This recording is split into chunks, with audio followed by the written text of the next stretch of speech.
Дел од настраданите во пожарот во Кучани се здобиле со изгореници од прв и втор степен, но 3 лица се здобиле и со изгореници од 4 степен, додека 4 лица се здобиле со скршеници на ребрата.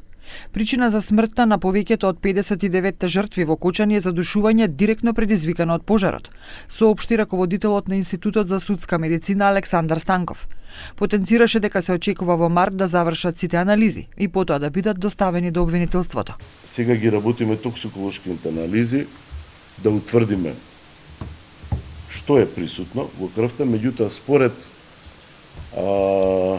макроскопскиот наод за време на обдукциите, ке најголем број од нив има јаглерод моноксид. Станков рече дека се спроведени 2 методи за идентификација, со ДНК и дактилоскопија, појаснувајќи дека карбон моноксидот е многу опасен газ. Јаглерод моноксид е многу опасен газ, тој е без мирис, без вкус, делува на централниот нервен систем, ги оноспособува жртвите и смртта може да настане многу брзо, за неколку минути, во зависност колкава е концентрацијата во тој простор, во таков чат, да делува јаглерод моноксид, многу брзо може да настане смрт и ги оноспособува жртвите да избегаат.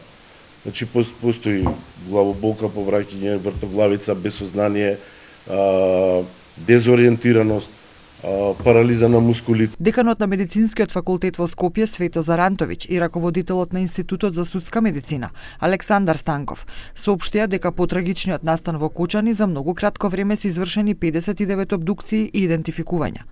Тој рече дека формирале 6 тимови, составени од форензичари, патолози и екипи на МВР.